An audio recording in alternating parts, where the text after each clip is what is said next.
ನೋಡಿ, ಇದು 17ನೇ ಲೋಕಸಭೆ 15ನೆಯ ಬಜೆಟ್ ಅಧಿವೇಶನ ನಡೀತಾ ಇದೆ. ಈ ಕಲಾಪಕ್ಕೆ ತೊಂದರೆ ಕೊಡೋರಿಗೆ ಪ್ರಧಾನಿಗಳು ಮುನ್ನೆಚ್ಚರಿಕೆಯನ್ನು ನೀಡಿದ್ದಾರೆ, ಎಚ್ಚರಿಕೆಯನ್ನು ಕೊಡ್ತಾ ಇದ್ದಾರೆ. ಈ ಬಗ್ಗೆ ತೊಂದರೆ ಕೊಡುವವರು ಆತ್ಮವಿಮರ್ಶೆಯನ್ನ ಮಾಡಿಕೊಳ್ಳಿ. ದೇಶದ ಜನ ನಿಮ್ಮ ವರ್ತನೆಯನ್ನ ನೋಡ್ತಿದ್ದಾರೆ. ಅಭಿವೃದ್ಧಿಯ ಬಗ್ಗೆ ಚರ್ಚೆ ಮಾಡಿ, ಅಡ್ಡಿಪಡಿಸಬೇಡಿ. ಸಂಸತ್ಗೆ ಪ್ರತಿಯೊಬ್ಬ ಸಂಸದರ ಕೊಡುಗೆಯೂ ಕೂಡ ಇರಲಿ ಅಂತ ಪ್ರಧಾನಿ ಎಚ್ಚರಿಕೆಯನ್ನ ಕೊಡ್ತಿದ್ದಾರೆ. ಕಲಾಪಕ್ಕೆ ಅಡ್ಡಿಪಡಿಸುವವರಿಗೆ ಸಂಸದರಿಗೆ ಎಚ್ಚರಿಕೆ ಕೊಡ್ತಾ ಇರೋದು ಪ್ರಧಾನಿ.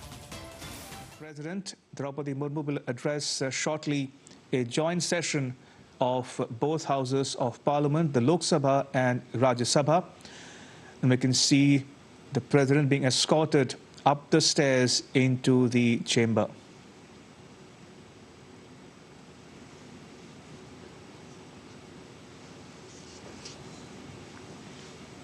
In attendance will be all members of parliament comprising the Lok Sabha and Rajya Sabha. This is a joint session of parliament on the inaugural day of the budget session. And it starts with the address, as I said, of the president to a joint sitting of the Lok Sabha and Rajya Sabha. It's the first such occasion, viewers, after parliament started functioning from the new building. And there we see President Draupadi Murmu entering the house and the lawmakers welcoming her, and the Prime Minister and the Vice President.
माननीय सदस्यगण, सभी का नमस्कार।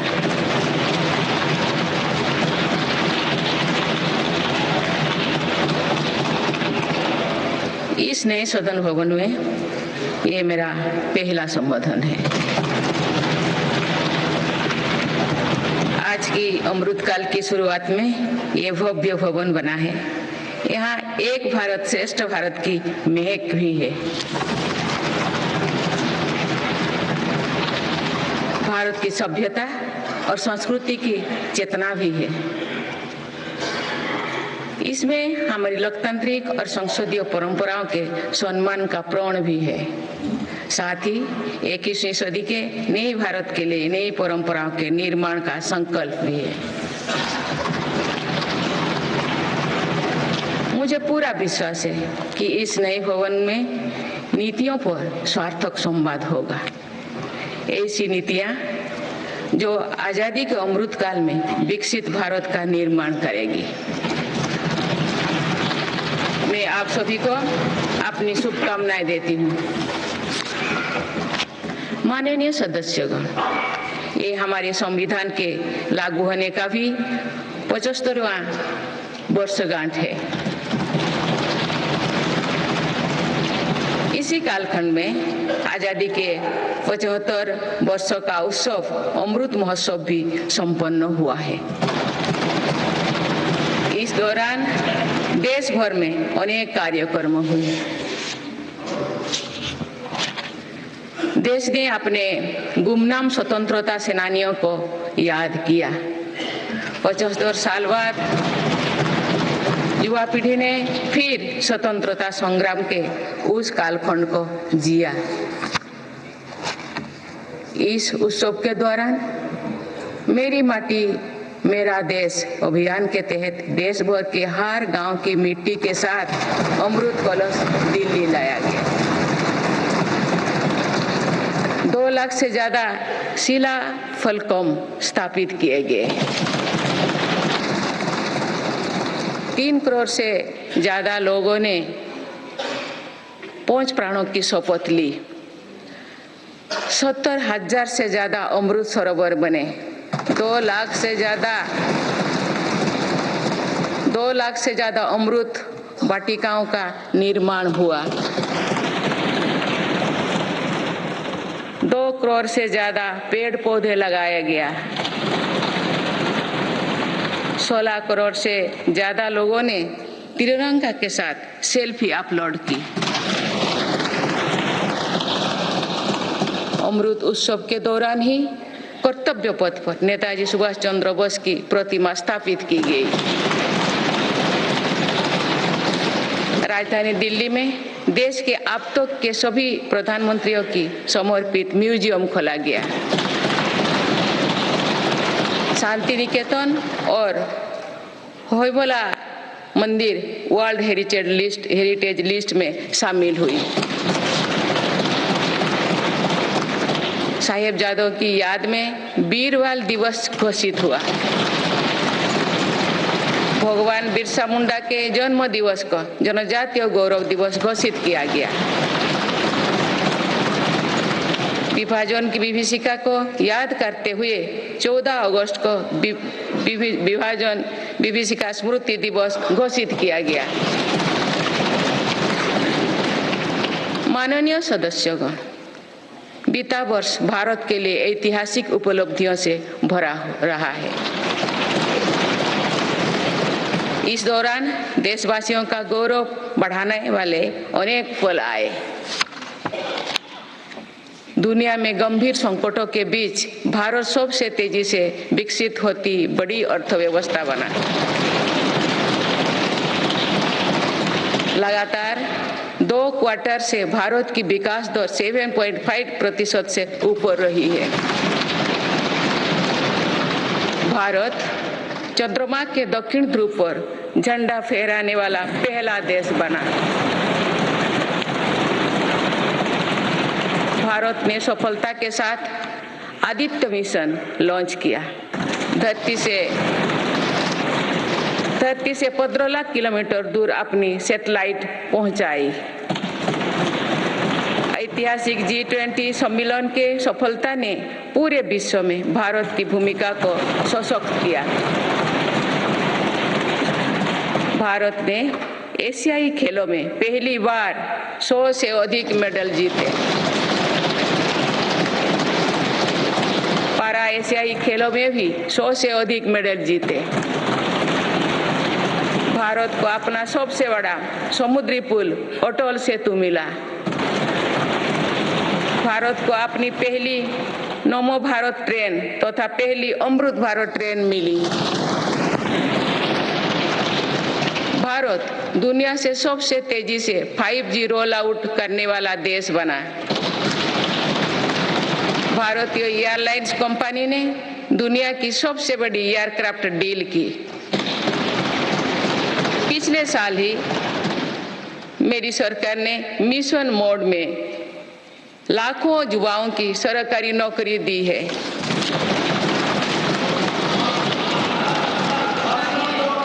माननीय सदस्यगण, बीते 12 महीने में मेरी सरकार अनेक महत्वपूर्ण विधेयक लेकर भी आए। ये विधेयक आप सभी संसद सदस्यों के सहयोग से आज कानून बन चुके हैं। ये ऐसे कानून हैं जो विकसित भारत के संकल्पों की सिद्धि का मजबूत आधार है। तीन दशक बाद नारी शक्ति बंधन अधिनियम पारित करने के लिए मैं आपकी सराहना करती हूँ।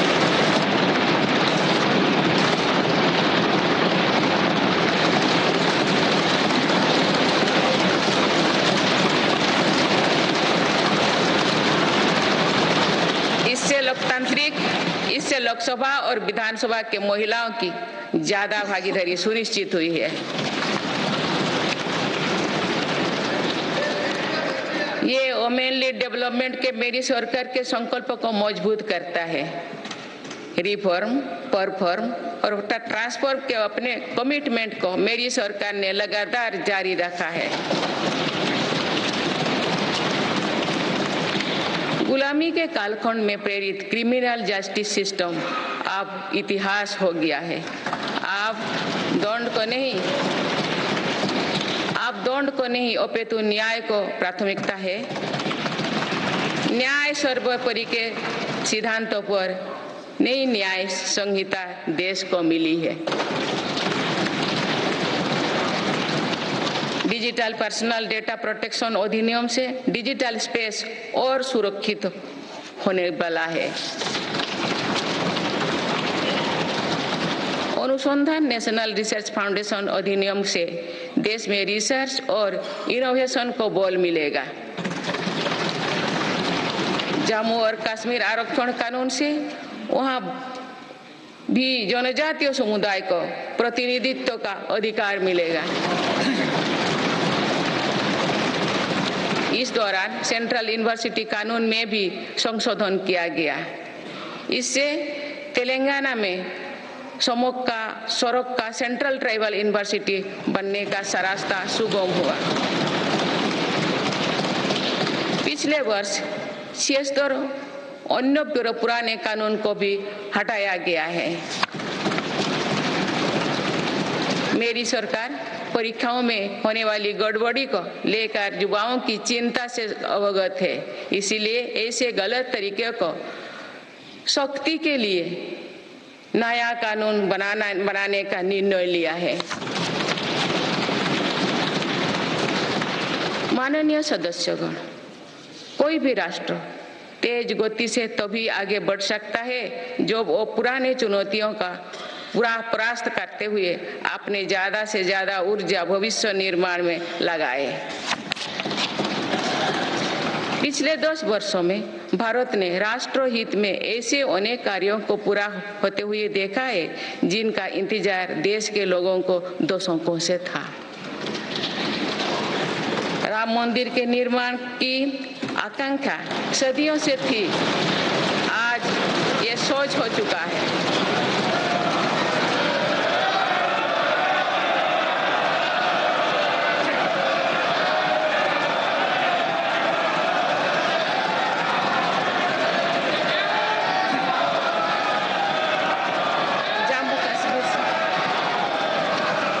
जम्मू कश्मीर से आर्टिकल 370 हटाने को लेकर शंकाएं थी, आज वो इतिहास हो चुकी है।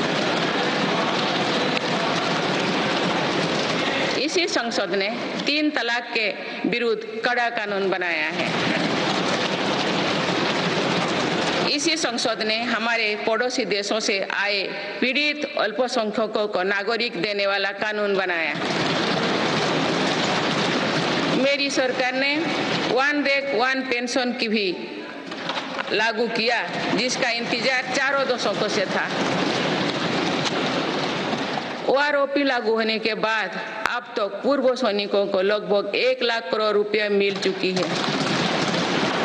भारतीय सेना में पहली बार चीफ ऑफ डिफेंस स्टाफ की नियुक्ति भी हुई है। माननीय सदस्यगण, उत्कलमणि पंडित गोपबंधु दास की अमर पंक्तियां असीम राष्ट्र प्रेम की भावना का सदा संचार करती है। उन्होंने कहा था, मिसु मोर देह ए देश माटी रे, देशवासी चली जान तु पिठी रे, देशर स्वराज्य पथे जेते गाड़, उरु तही गड़ी मोर मांस हाड़। अर्थात मेरा शरीर इस देह की माटी के साथ मिल जाए, देशवासी मेरी पीठ पर से चलते चल जाए, देश के स्वराज पथ में जितनी भी खाइयां हैं वे मेरी हाड़ मांग से फट जाए।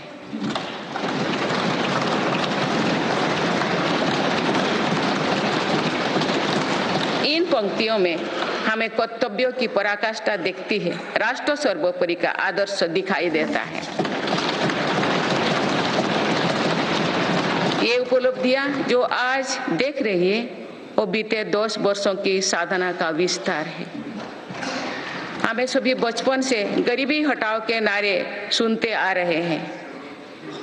अब हम जीवन में पहली बार बड़े पैमाने पर गरीबी को दूर होने देख रहे हैं। नीति आयोग के अनुसार मेरी सरकार के 1 दशक के कार्यकाल में करीब 25 करोड़ देशवासी गरीबी से बाहर निकले हैं।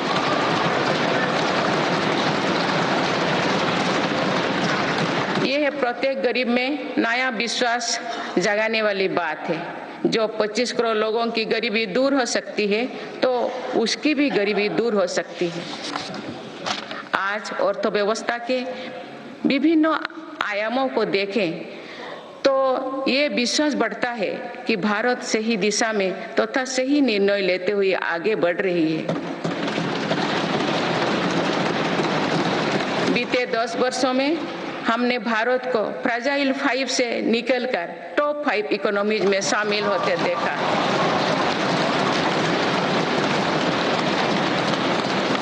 भारत का निर्यात करीब $450 बिलियन से बढ़कर $775 बिलियन से अधिक हो गया है। पहले की तुलना में एफडीआई द्विगुना हुआ है। खादी और ग्रामोद्योग के उत्पादों की बिक्री में 4 गुना से अधिक की वृद्धि हुई है। आईटीआर फाइल करने वाले की संख्या करीब 3.25 करोड़ से बढ़कर लगभग 8.25 करोड़ हो चुकी है और बढ़ोतरी 2 गुना से भी कहीं अधिक है। 1 दशक पहले देश में केवल कुछ 100 स्टार्टअप थे जो आज बढ़कर 1 लाख से अधिक हो गए। साल में 94,000 कंपनियां रजिस्टर हुई थी। पिछले वर्ष ये संख्या 1,60,000 तक पहुंच चुके। दिसंबर 2017 में 98 लाख से लोग जीएसटी देते थे। आज इनकी संख्या 1,40,00,000 है। 2014 से पहले के 10 वर्षों में लगभग 13 करोड़ वाहन बिके थे। पिछले 10 वर्षों में देशवासियों ने 21 करोड़ से अधिक वाहन खरीदे हैं।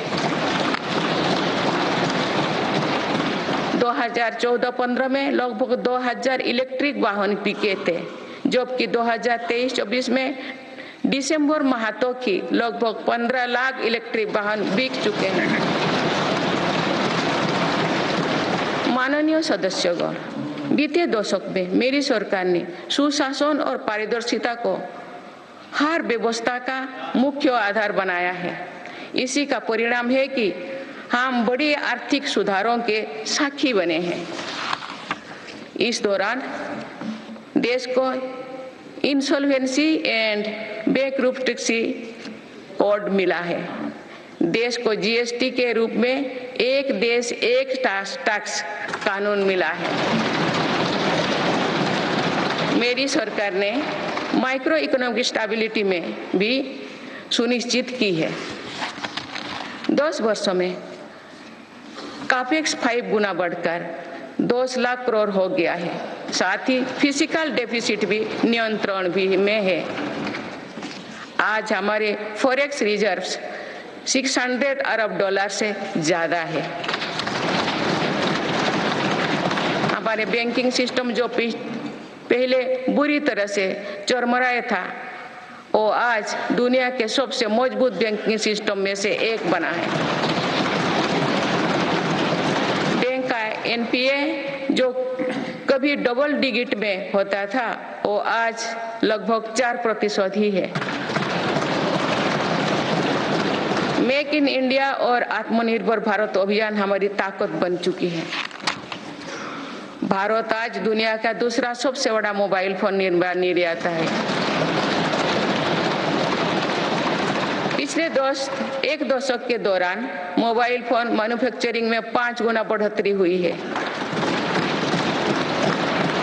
कुछ साल पहले भारत खिलौना आयात करता था, आज मेड इन इंडिया खिलौने निर्यात कर रहा है।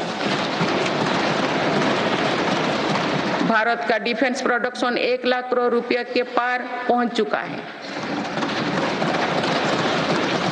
आज हर भारतीय देश में बने एयरक्राफ्ट कैरियर आईएनएस विक्रांत को देखकर गर्व से भरा हुआ है। लड़ाकू विमान तेजस अब हमारी वायुसेना की ताकत बन रहे हैं।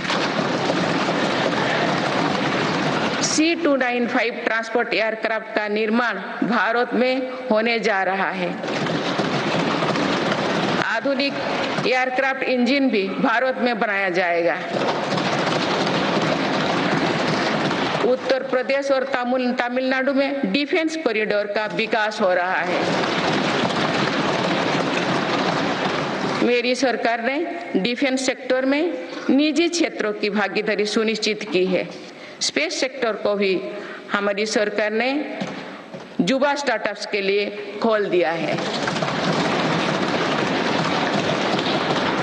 माननीय सदस्यगण, मेरी सरकार वेल्थ क्रिएटर का सम्मान करती है तथा भारत के प्राइवेट सेक्टर के सामर्थ्य पर विश्वास करती है। भारत में बिजनेस करना आसान हो, इसके लिए उपयुक्त माहौल रहे, इस पर भी मेरी सरकार लगातार काम कर रही है। ईज ऑफ डूइंग बिजनेस में लगातार सुधार हो रहा है। बीते कुछ वर्षों में 40,000 से ज्यादा कंप्लायंस को हटाया जा या सरल किया गया है।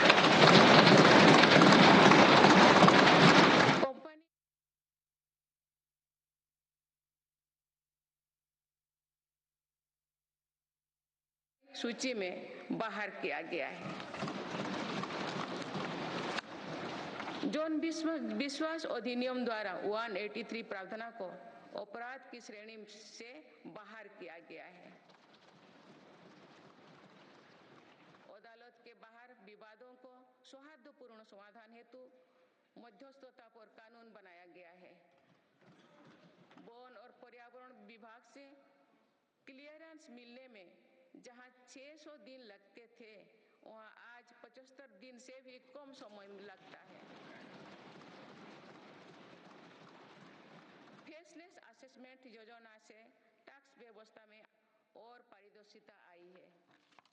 माननीय सदस्यगण, हमारे एमएसएमई सेक्टर को भी रिफॉर्म्स का बहुत अधिक लाभ हो रहा है।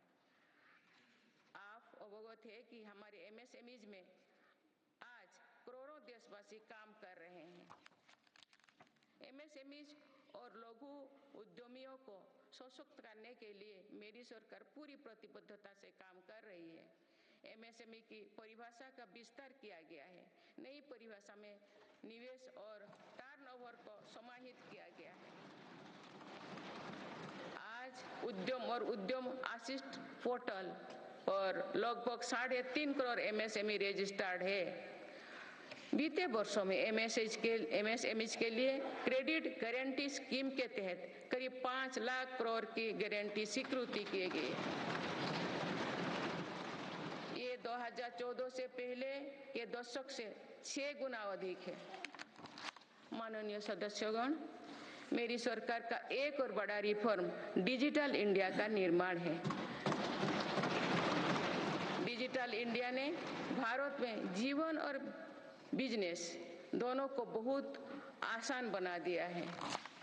आज पूरी दुनिया मानती है कि ये भारत की बहुत बड़ी उपलब्धि है। विकसित देशों में भी भारत ऐसा डिजिटल सिस्टम नहीं है। गांव में भी सामान्य खरीद बिक्री डिजिटल तरीके से होगी, ये कुछ लोगों की कल्पना से भी परे था। आज दुनिया के कुल रियल टाइम डिजिटल लेन देन का 46% भारत में होता है।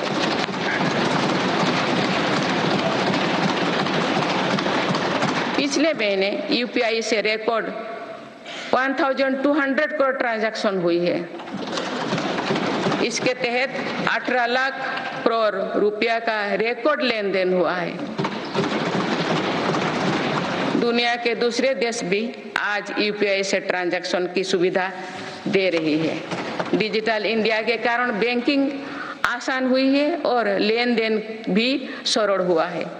जनधन आधार मोबाइल की त्रिशक्ति से भ्रष्टाचार पर लगाम लगने में मदद मिली है। मेरी सरकार अब तक 34 लाख करोड़ रुपया DBT से ट्रांसफर कर चुके हैं। जनधन आधार मोबाइल के कारण करीब 10 करोड़ फर्जी लाभार्थी सिस्टम से बाहर किए गए हैं। इससे 3.25 लाख करोड़ रुपया गलत हाथों में जाने से बचे हैं। डिजी लॉकर की सुविधा भी जीवन को आसान बना रही है। इसमें अभी तक यूजर्स के 6 बिलियन से ज्यादा डॉक्यूमेंट्स जारी हुई है। आयुष्मान भारत हेल्थ अकाउंट के तहत लगभग 53 करोड़ लोगों की डिजिटल हेल्थ ID बन चुकी है।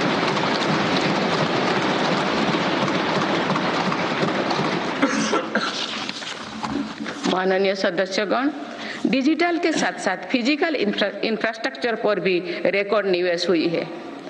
आज भारत में ऐसा इंफ्रास्ट्रक्चर बन रहा है जिसका सपना हर भारतीय देखता था। पिछले 10 वर्षों के दौरान गांव में 4.25 लाख किलोमीटर नई सड़कें बने हुए हैं।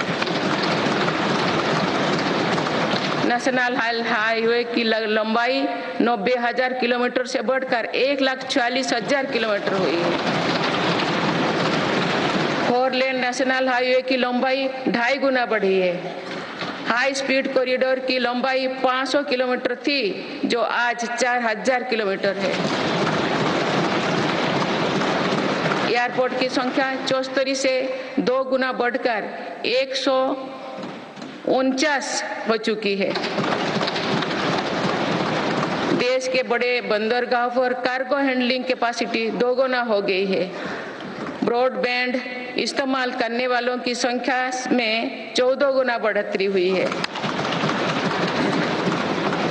देश को लगभग 2 लाख गांव पंचायत को ऑप्टिकल फाइबर से जोड़ा जा चुका है। 4 लाख से अधिक कॉमन सर्विस सेंटर भी खुले हैं, जो रोजगार का बड़ा माध्यम बने हैं। देश में 10,000 किलोमीटर गैस पाइपलाइन भी बढ़ाई गई है। One nation one power grid से बिजली की व्यवस्था में सुधार हुआ है। One nation one gas grid से गैस आधारित अर्थव्यवस्था को बल मिल रहा है। सिर्फ 5 शहरों तक सीमित मेट्रो की सुविधा आज 20 शहरों में है। 25,000 किलोमीटर से ज्यादा रेलवे ट्रैक बिछाई गई। ये कोई विकसित देश के कुल रेलवे ट्रैक की लंबाई से भी ज्यादा है। भारत रेलवे के 100% इलेक्ट्रिफिकेशन के बहुत निकट है। इस दौरान भारत में पहली बार सेमी हाई स्पीड ट्रेन शुरू हुई है। आज 39 से ज़्यादा रोड्स पर वंदे भारत ट्रेन चल रही है। अमृत भारत स्टेशन योजना के तहत 1300 से ज़्यादा रेलवे स्टेशनों का कायाकल्प हो रहा है। माननीय सदस्यगण, मेरी सरकार मानती है कि विकसित भारत की भव्य इमारत 4 मजबूत स्तंभों पर खड़ी होगी। ये स्तंभ है युवा शक्ति, नारी शक्ति, किसान और गरीब।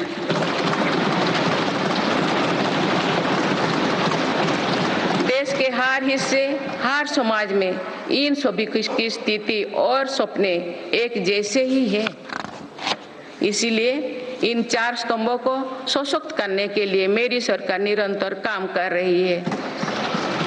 मेरी सरकार ने टैक्स का बहुत बड़ा हिस्सा इन स्तंभों को मजबूत बनाने पर खर्च किया है।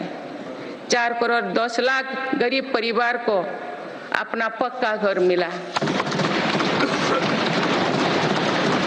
इस पर लगभग 6 लाख करोड़ रुपया खर्च किए गए। लगभग 11 करोड़ ग्रामीण परिवारों तक पहली बार पाइप से पानी पहुंचा है। इस पर 4 लाख करोड़ रुपया खर्च किया जा रहे हैं। हाल ही में 10 करोड़ उज्ज्वला के गैस कनेक्शन पूरी हुई है। आज इन लाभार्थी बहनों को बहुत सस्ती गैस भी दी जा रही है। इस पर भी सरकार द्वारा 2.5 लाख करोड़ रुपया खर्च किए गए हैं। कोरोना काल से ही 80 करोड़ देशवासियों को मुफ्त राशन दिया जा रहा है।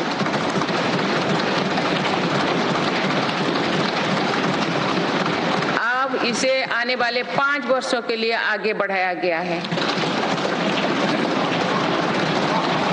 अब इस पर 11 लाख करोड़ रुपया और खर्च होने का अनुमान है। मेरी सरकार का प्रयास है कि हर योजना का तेजी से सैचुरेशन हो, कोई भी लाभार्थी वंचित ना रहे। इसके लिए 15 नवंबर से विकसित भारत संकल्प यात्रा चल रही है। अभी तक इस यात्रा से करीब 19 करोड़ देशवासी जुड़ चुके हैं। माननीय सदस्यगण, बीते वर्ष में विश्व ने 2 बड़े युद्ध देखे और कोरोना जैसे वैश्विक महामारी का सामना किया। ऐसे वैश्विक संकटों के बावजूद मेरी सरकार ने देश में महंगाई को काबू में रखा, सामान्य भारतीयों का बोझ नहीं बढ़ने दिया।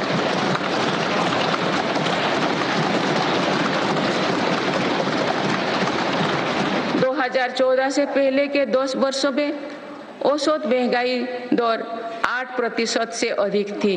पिछले दशकों में औसत महंगाई दर 5% रही। मेरी सरकार का प्रयास रहा है कि सामान्य देशवासी की जेब में अधिक से अधिक बचत कैसे हो। पहले भारत में 2 लाख रुपये की आय पर टैक्स लग जाता था। आज भारत में 7 लाख रुपये तक की आय पर भी टैक्स नहीं लगता। टैक्स छूट और रिफंड्स के कारण भारत के टैक्स पेयर्स को 2 साल में करीब 2.5 लाख करोड़ रुपया की बचत हुई है। आयुष्मान योजना के अलावा भी केंद्र सरकार विभिन्न हॉस्पिटल्स में मुफ्त इलाज की सुविधा देती है। इससे देश के नागरिकों के 3.5 लाख करोड़ रुपया खर्च होने से बचे हैं। जन औषधि केंद्रों की वजह से मरीजों के करीब 28,000 करोड़ रुपया खर्च होने से बचे हैं। कोरोनरी स्टेंट्स, घुटने के इम्प्लांट्स तथा कैंसर की दवाओं की कीमत भी कम की गई है। इससे मरीजों की हर वर्ष लगभग 27,000 करोड़ रुपया की बचत हो रही है। मेरी सरकार किडनी के मरीजों के लिए मुफ्त डायलिसिस का अभियान भी चला रही है। इसका लाभ प्रतिवर्ष 21 लाख से ज्यादा मरीज उठा रहे हैं। इसके प्रतिवर्ष इन 1 लाख रुपया खर्च होने से बचे हैं। गरीबों को सस्ता राशन मिलता रहे, इसके लिए मेरी सरकार ने पिछले दशक में करीब 20 लाख करोड़ रुपया खर्च किए हैं। भारतीय रेल में यात्रा के लिए रेलवे प्रत्येक टिकट पर करीब 50% डिस्काउंट देते हैं। इससे गरीब और मध्यम वर्ग के यात्रियों को हर वर्ष 60,000 करोड़ रुपया की बचत होती है। गरीब और मध्यम वर्ग को कम कीमत पर हवाई टिकट मिल रहे हैं। उड़ान योजना के अंतर्गत गरीब और मध्यम वर्गों को हवाई टिकटों पर 3,000 करोड़ रुपया से ज्यादा की बचत हुई है। LED बल्ब की योजना के कारण बिजली के बिलों में 20,000 करोड़ रुपया में अधिक बचत हुई है। जीवन ज्योति बीमा योजना और सुरक्षा बीमा योजना के तहत गरीबों को 16,000 करोड़ रुपया से ज्यादा की क्लेम राशि मिली है।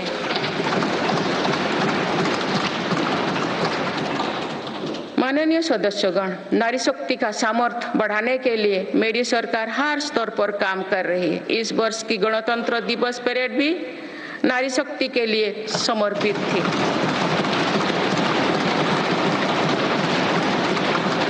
इस परेड में दुनिया ने हमारी बेटियों के सामर्थ्य की झलक देखी। मेरी सरकार ने जल, स्थल, नभ और अंतरिक्ष हर तरफ बेटियों की भूमिका का विस्तार किया है। हम सब जानते हैं कि महिलाओं के लिए आर्थिक स्वतंत्रता के क्या मायने हैं। मेरी सरकार ने महिलाओं की आर्थिक भागीदारी बढ़ाने के लिए निरंतर प्रयास किए हैं। आज लगभग 10 करोड़ महिलाएं स्वयं सहायता समूह से जुड़ चुके हैं।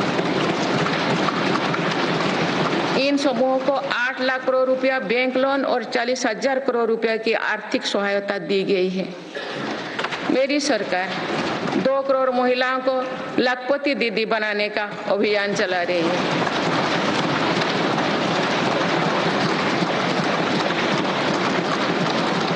नमो ड्रोन दीदी योजना के तहत समूहों को 15,000 ड्रोन उपलब्ध कराए जा रहे हैं।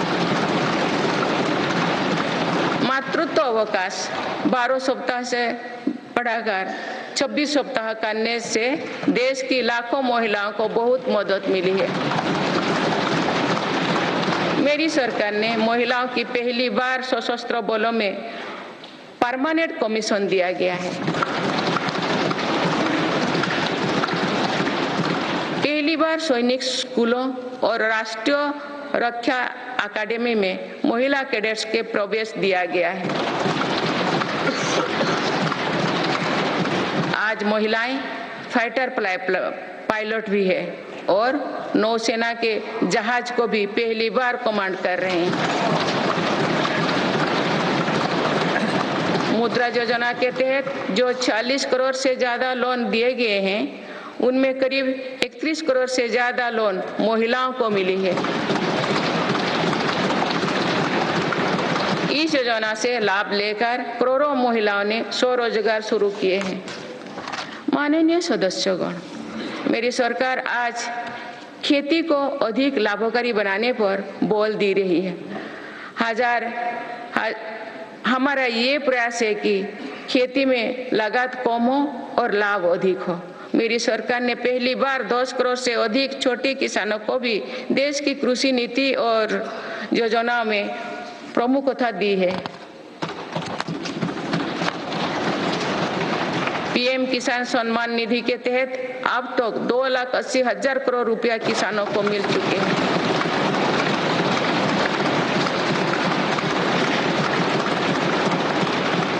सालों में किसानों के लिए बैंक से आसान लोन में 3 गुना वृद्धि की गई है। प्रधानमंत्री फसल बीमा योजना के तहत किसानों ने 30,000 करोड़ रुपया प्रीमियम भरा। इसके बदले उन्हें 1.5 लाख करोड़ रुपए का क्लेम मिला है।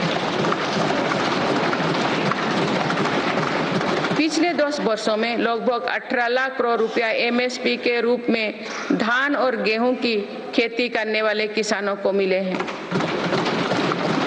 ये 2014 से पहले के 2 सालों की तुलना में 2.5 गुना अधिक है।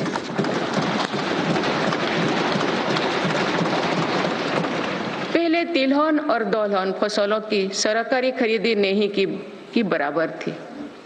पिछले दशकों में तिलहन और दलहन की खेती करने वाले किसानों को एमएसपी के रूप में 1.25 लाख करोड़ रुपया मिले हैं।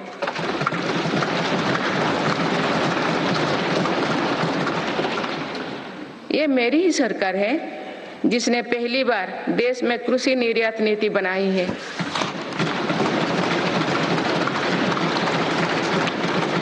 इससे एग्रीकल्चर एक्सपोर्ट 4 लाख करोड़ रुपया तक पहुंचा है।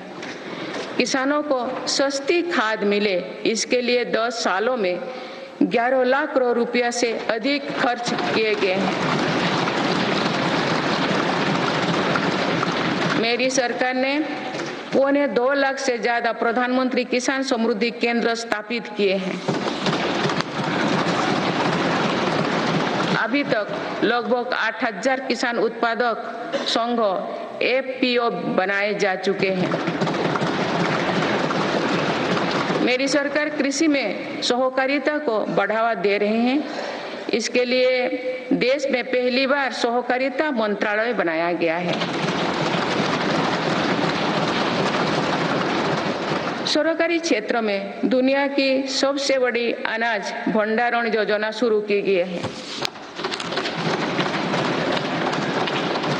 जिन गांव में सहकारी समितियां नहीं है, वहां 2 लाख समितियां बनाई जा रही है।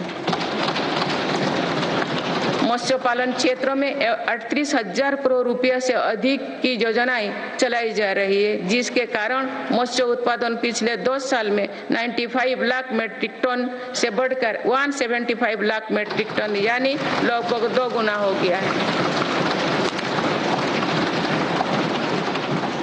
इनलैंड फिशरीज का उत्पादन 61 लाख मीट्रिक टन से बढ़कर 131 लाख मीट्रिक टन हो गया है। मत्स्य पालन क्षेत्र में निर्यात भी 30,000 करोड़ रुपया से बढ़कर 64,000 करोड़ रुपया तक यानी 2 गुनी से ज्यादा बढ़ा है। देश में पहली बार पशुपालकों और मछुआरों को किसान क्रेडिट कार्ड का लाभ दिया गया है। पिछले दशकों में प्रति व्यक्ति दूध उपलब्धता 40% बढ़ी है। पशुओं को खुरपका और मुंहपका बीमारियों से बचाने के लिए पहली बार मुफ्त टीकाकरण अभियान चल रहा है। अब तक 4 चरणों में 50 करोड़ से ज्यादा टीका पशुओं की दिए जा चुके हैं। माननीय सदस्यगण, जनकल्याण की ये जितनी भी योजनाएं हैं, ये सुविधाएं भर नहीं है। इसका देश के नागरिकों के पूरे जीवन चक्र पर सकारात्मक असर पड़ रहा है। विभिन्न सरकारी और गैर सरकारी संस्थाओं द्वारा मेरी सरकार की योजनाओं के प्रभावों का अध्ययन किया गया है। इसके परिणाम बहुत ही प्रभावकारी है और गरीबी से लड़ रहे दुनिया के हर देश को प्रेरित कर रहने वाले हैं। बीते वर्षों में विभिन्न संस्थाओं के अध्ययन में सामने आया है कि 11 करोड़ शौचालयों के निर्माण और खुले में शौच बंद होने से अनेक बीमारियों की रोकथाम हुई है। इससे शहरी क्षेत्र के हर गरीब परिवार को इलाज पर प्रति वर्ष 60,000 रुपया तक की बचत हो रही है। पाइप से शुद्ध पेयजल मिलने से भी प्रति वर्ष लाखों बच्चों की जान बच रही है। पीएम आवास योजना पर हुई अध्ययन के अनुसार पक्के घर से परिवार की सामाजिक प्रतिष्ठा और गरिमा बढ़ी है। के घर में बच्चों की पढ़ाई बेहतर हुई है और ड्रॉप आउट की दर में कमी आई है। हमने सरकार के कर्तव्यों पर भी बोल दिया। इससे नागरिकों में भी कर्तव्य भाव जागा। आज अपने अपने कर्तव्य के पालन से हर अधिकार की गारंटी का भाव जागृत हुआ। मेरी सरकार ने उनकी भी सुध ली है जो अब तो विकास की धारा से दूर रहे हैं। ऐसे हजारों आदिवासी गांव हैं जहां बीते 2 वर्षों में पहली बार बिजली और सड़क पहुंची। लाखों आदिवासी परिवारों को अब जाकर पाइप से शुद्ध पानी मिलना शुरू हुआ। विशेष अभियान के तहत मेरी सरकार हजारों आदिवासी बहुल गांव में 4G इंटरनेट सुविधा भी पहुंचा रही है। बंधन केंद्रों की स्थापना और 90 से ज्यादा वन उपज पर MSP दिए जाने से आदिवासियों को बहुत लाभ हुआ है।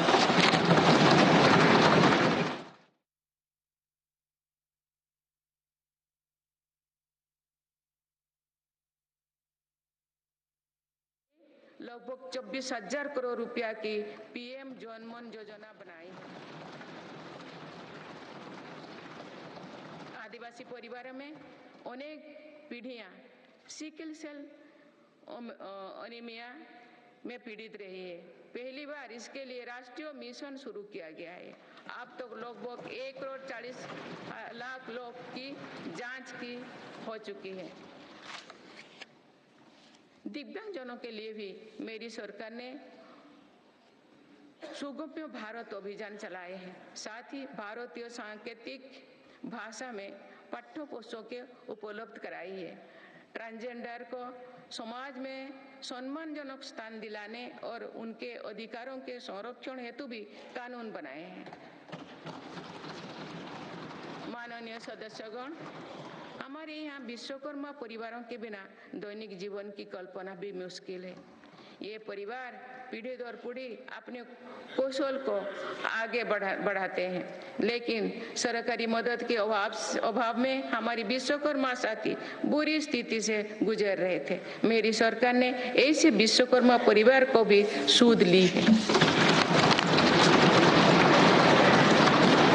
अभी तक PM विश्वकर्मा योजना से 84 लाख से ज्यादा लोग जुड़ चुके हैं।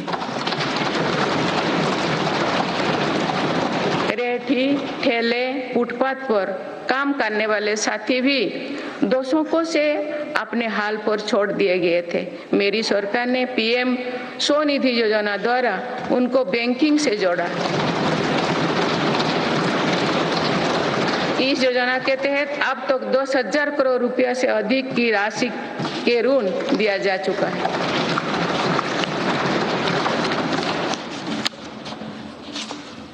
सरकार ने इन पर भरोसा करते हुए बिना कोलेटरल के ऋण दिया। इस भरोसे के मजबूत करते हुए अधिकांश लोगों ने ऋण भी वापस किया है। अगली किस्त का भी लाभ उठाया है।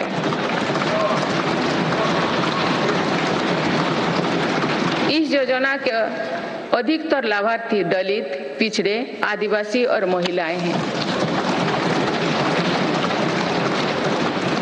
माननीय सदस्यगण, सबका साथ, सबका विकास, सबका विश्वास और सबका प्रयास के मंत्र पर चल रही मेरी सरकार समाज के हर वर्ग को उचित अवसर देने में जुटी है। पहली बार सामान्य वर्ग के गरीबों को आरक्षण की सुविधा दी गई है। मेडिकल में ग्रेजुएशन और पोस्ट ग्रेजुएशन के लिए OBC के केंद्रीय कोटे के तहत दाखिली में 37% आरक्षण सुनिश्चित किया गया है। राष्ट्रीय पिछड़ा वर्ग आयोग को संवैधानिक दर्जा दिया गया है। मेरी सरकार ने बाबा साहेब आम्बेडकर से जुड़े 5 स्थानों को पंचतीर्थ के रूप में विकसित किया। आज देश भर में आदिवासी स्वतंत्रता सेनानियों के लिए समर्पित 10 संग्रहालय बनाया जा रहा है।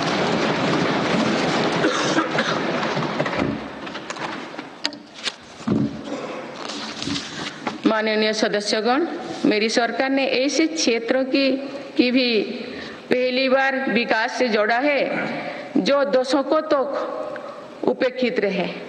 हमारी सीमाओं से सटे गांवों को देश का अंतिम गांव माना जाता था।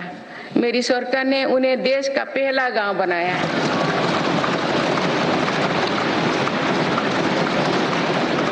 इन गांवों के विकास के लिए वाइब्रेंट विलेज प्रोग्राम शुरू किया है।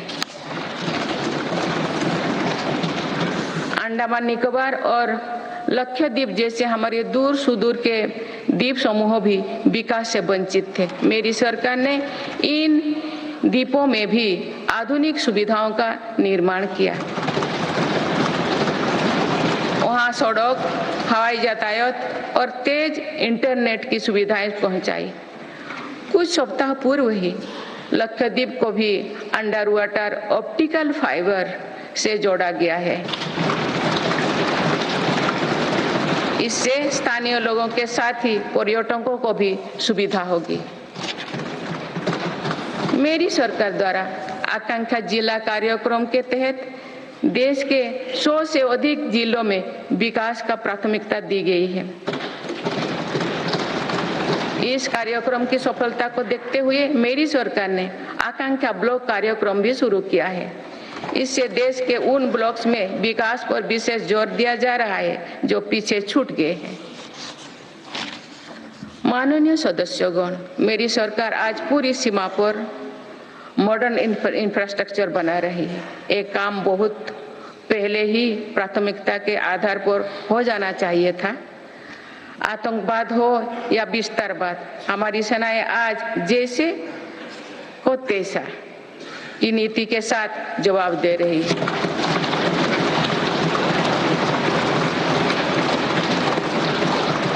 आंतरिक शांति के लिए मेरी सरकार के प्रयासों के सार्थक परिणाम हमारे सामने हैं। जम्मू कश्मीर में आज सुरक्षा का वातावरण है। आज वहां हड़ताल का सन्नाटा नहीं, भीड़ भरे बाजार की चहल पहल है। नॉर्थ ईस्ट में अलगाववाद की घटना में भारी कमी आई है। अनेक संगठनों ने स्थायी शांति के तरफ कदम बढ़ाए हैं। नक्सलवाद से प्रभावित क्षेत्र घटे हैं और नक्सली हिंसा में भी भारी गिरावट हुई है। माननीय सदस्यगण, भारत के लिए ये समय आने वाली सदियों का भविष्य लिखने का है। हमारे पूर्वजों ने हजारों वर्षों की एक विरासत हमारे लिए छोड़ी है। अपने पूर्वजों की सौगातों का आज भी हम बड़े गौरव के साथ याद करते हैं। आज की पीढ़ी को भी ऐसा विरासत बनानी है जो सदियों तक याद रखी जाए। इसीलिए मेरी सरकार आज एक बड़े विजन पर काम कर रही है। इस विजन में आने वाले 5 वर्षों का कार्यक्रम भी है। इसमें आने वाले 25 साल का रोड मैप भी है। हमारे लिए विकसित भारत सिर्फ आर्थिक समृद्धि तक सीमित नहीं है।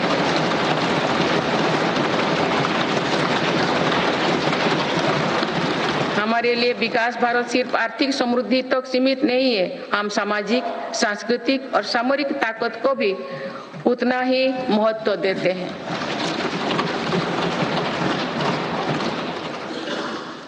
इनके बिना विकास और आर्थिक समृद्धि स्थायी नहीं रह सकती है। बीते दशकों के फैसले भी इसी ध्येय से लिए गए हैं। आज भी अनेक कदम इसी लक्ष्य के साथ उठाया जा रहे हैं। माननीय सदस्यगण, भारत के तेज विकास को लेकर आज दुनिया की हर एजेंसी आश्वस्त है। राष्ट्रीय और अंतर्राष्ट्रीय एजेंसी जो भी आकलन कर रहे हैं, उनका आधार भारत की नीतियां हैं। इंफ्रास्ट्रक्चर में रिकॉर्ड निवेश और पॉलिसी रिफॉर्म निवेशकों का विश्वास और बढ़ा रहा है। पूर्ण बहुमत वाली स्थिर और मजबूत सरकार के लिए भारतीयों का संकल्प भी दुनिया को नया भरोसा दे रहे हैं।